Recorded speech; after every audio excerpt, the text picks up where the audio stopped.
devient le retour en Orient pour l'émir. Si pour les Algériens la vie de l'émir s'arrête avant la reddition, pour les Français elle s'arrête à sa libération par Napoléon III. On passe sous silence la moitié de sa vie, 28 années passées à Damas.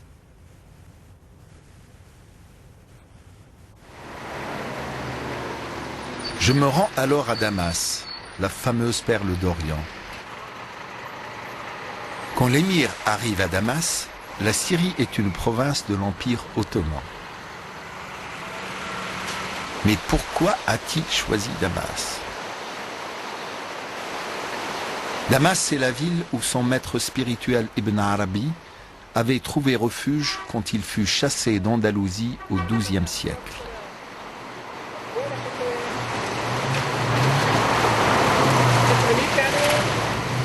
Sur la vie quotidienne de l'émir à Damas, on sait très exactement comment il vivait. C'est assez remarquable et bien organisé, comme toujours chez l'émir. Il est dans la maison de Ibn Arabi, hein, vous savez, qu'il a fini par louer, que le pacha lui a loué, plus exactement. Alors c'est vrai que là, les Français lui font une pension considérable, autour de 100 000 francs or à l'époque. On ne peut pas imaginer combien ça fait, mais ça fait plusieurs millions par mois.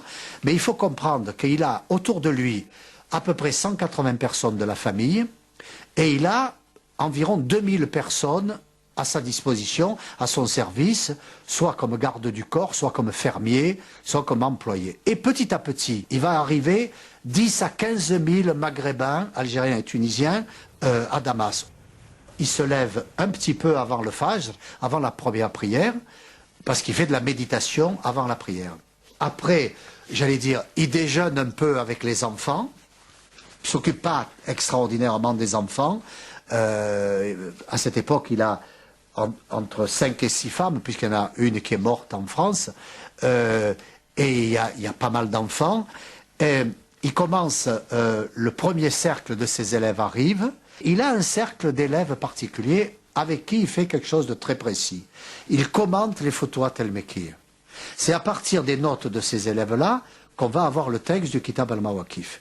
Or, je vous rappelle qu'il est le premier éditeur moderne des Futuhat el-Mekki, c'est-à-dire il a fait recopier le manuscrit original qui était à Konya, au centre de l'Anatolie, et tous les jours, il commente les Futuhat el-Mekki.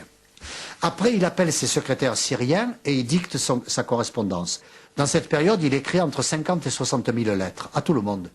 À son ami Emery, le banquier de Suisse, à la sœur qui a soigné sa femme, Moubarak, à Amboise, au curé de Pau, au garde-barrière, à Napoléon, il écrit à tout le monde. Après, il va faire un tour dans ses propriétés, car il a 2 ou 3 domaines. Il a un hammam, il a un four, un moulin, il a un pont, il a une grosse propriété agricole, assez loin d'ailleurs, mais il y en a une à côté de Damas. Bon. Après, il revient, l'après-midi, il va à la mosquée de Damas et il répond aux questions des gens qui lui posent des questions, qui sont souvent des étudiants ou des gens de la ville, là, de l'islam, absolument classique. Il a aussi un salon. Il se met en liaison avec une des grandes familles de Damas qui s'appelle les Razm. Hein. Il est au conseil municipal, je dirais en français, de la ville de Damas. Il reçoit les Rothschild et les de Lesseps parce qu'il fait financer la route qui va de Damas à Beyrouth. Il organise une banque internationale avec ce système-là.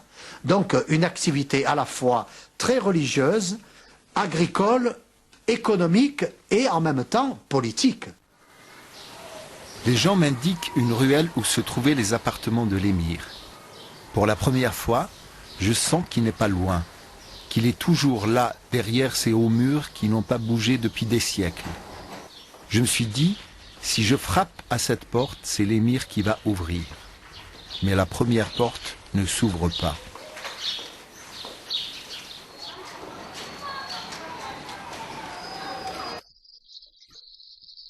Je frappe à une deuxième porte et je me fais congédier par le propriétaire qui est en train de démolir la maison pourtant classée.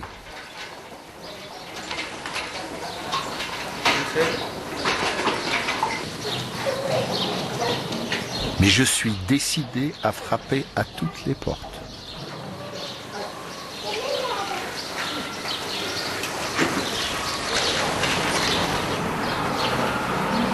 J'arrive devant la 3e porte, je soudoie le gardien qui me laisse entrer. Le cœur battant, je franchis le vestibule de la maison. Et là, je découvre que la Syrie a transformé la résidence de l'émir Abdelkader en mouroir.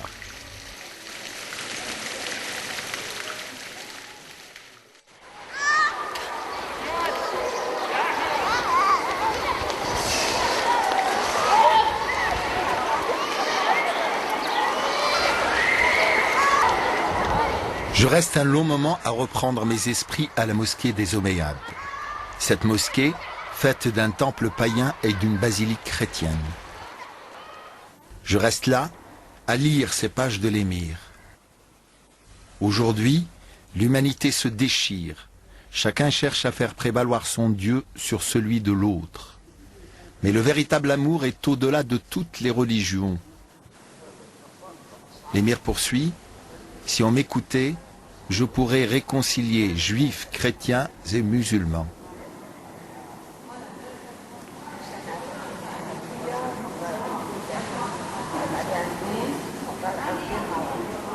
En 1860, des émeutes éclatent à Damas. Le quartier chrétien est entièrement mis à sac par des musulmans. Les églises sont brûlées.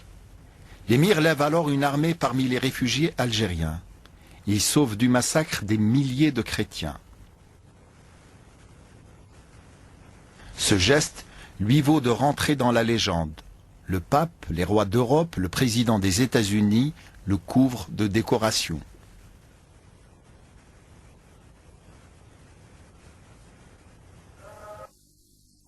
Je quitte le quartier des Omeyyades et je me rends au quartier chrétien pour voir si là-bas on se souvient encore de l'émir.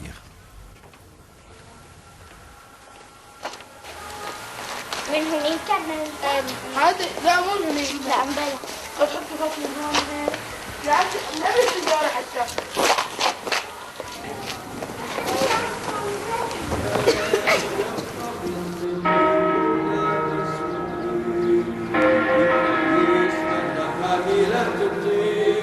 لما اندلجنا ووقفنا عند قبر الموت الحياة صادفنا الملائكة جالسا على الحجر فخاطبهن قائلا لما تطلبن الحي بين الموتى لماذا تمدون المنزه عن البلاد كأنه في البلاد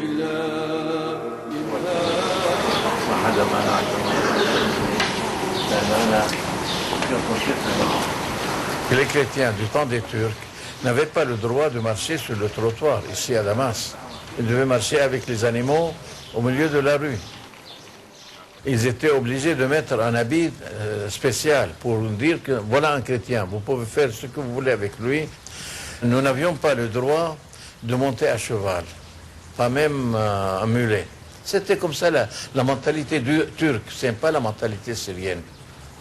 Et les Turcs ont favorisé un peu ce mouvement raciste des musulmans. Une petite émeute a commencé en 1948, puis alors en 1960, c'était le comble. Au Médin, c'était le grand émir Abdelkader. C'est un homme, une personnalité extraordinaire, surtout pour nous autres chrétiens. Nous avons jusqu'à présent une estime inégalable, ce grand émir qui s'est dévoué pour préserver les chrétiens de ce grand massacre. Les chrétiens qui ont trouvé refuge chez l'émir Abdelkader sont plus nombreux que ceux qui ont été massacrés. Du point de vue humain, c'était un homme très large. Pour lui, chrétiens ou musulmans, ce sont les créatures de Dieu.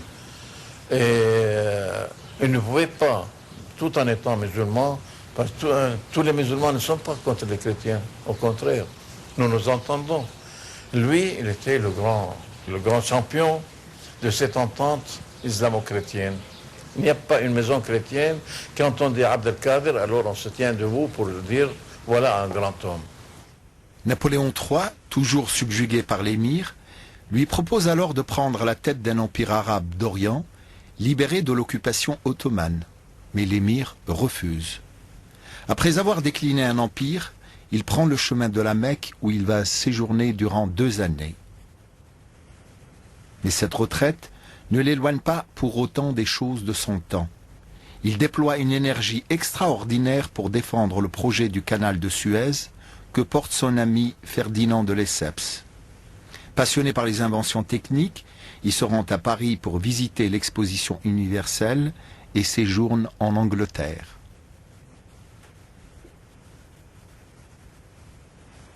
À la fin de sa vie, il construit dans les vergers de Damas une splendide demeure pour prier en direction de la Mecque et pour rêver en regardant vers l'Occident. Je tenais à voir cette demeure où Abdelkader est mort.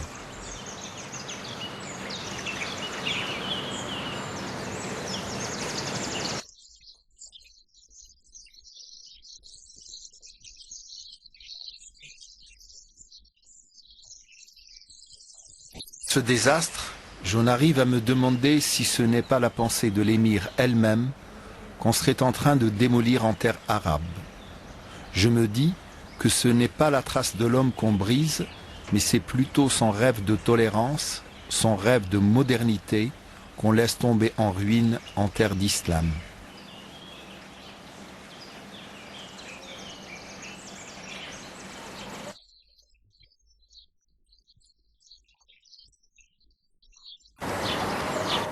مساكن الأمير عبد القادر اللي تواجد فيها، اللي سكن فيها، أماكن عبادته، الأماكن اللي تواجد فيها هو وحاشيته وأبنائه وأهله، كان محافظ عليها حتى تاريخ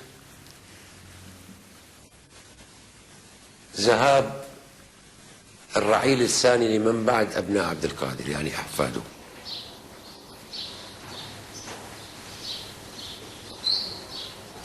أصبحت المادة قليلة في يدهم.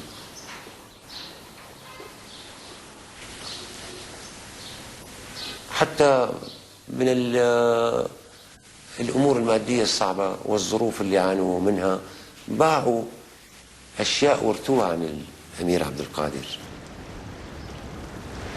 هذا عامل أثر تأثير كبير على الأماكن اللي كان متواجد فيها الأمير عبد القادر. بتقصير من الحكومتين الجزائرية والسورية، مفروض تتضافر الجهود ما بين الحكومتين لإحياء ذكرى عبد القادر كتراث. مفروض يكرم هذا الرجل، يعطى حقه، يوفوه حقه. لو كان هذا الإنسان هذا موجود في بلد من بلاد العالم، نقول العالم الحر، في أمريكا ولا في فرنسا ولا في بريطانيا، يكرموه خير تكريم، هو وأبنائه وأبناء أبنائه وإلى آخره.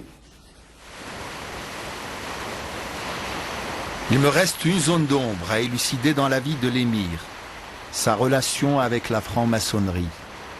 يا سيدي الكريم، الذي أعرفه وأعلمه تمام العلم من الوثائق الموجودة لدينا ومما قيل من أبناء عبد القادر في ذاك الوقت ثم أحفاده، لم يرد أي قول أو أي معلومة تشير إلى صدق ذلك الكلام بأنه انتسب للماسونية وأتى بها إلى دمشق وكان القطب الأعظم لها. أنا والدي محمد سعيد كان القطب الأعظم للماسونية،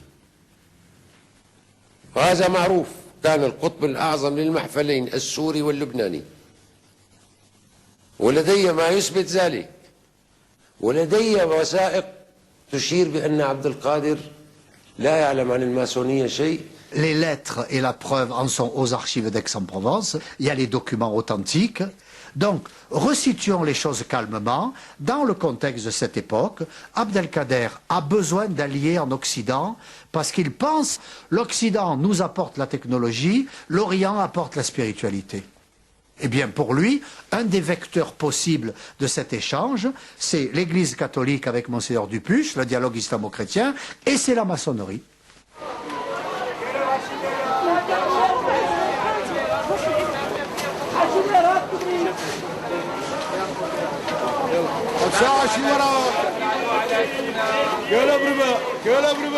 À la fin de mon séjour, j'ai tenu à visiter sur les hauteurs de la ville le mausolée d'Ibn Arabi. Si l'émir a passé les 28 dernières années de sa vie à Damas, c'était pour être enterré aux côtés d'Ibn Arabi, son maître du soufisme andalou, l'homme qui voulait réunir toutes les religions en un amour unique de Dieu. Si toutes les traces de l'émir se sont effacées à Damas, si ses demeures se sont effondrées, si aucune rue ne porte son nom, il reste sa tombe, intacte, avec gravé dessus son nom et sa généalogie.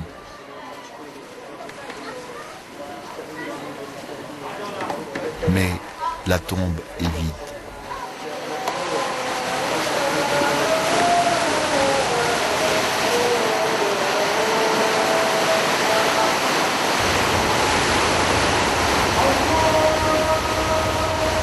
Je sais presque tout maintenant de la vie de ce sublime chevalier.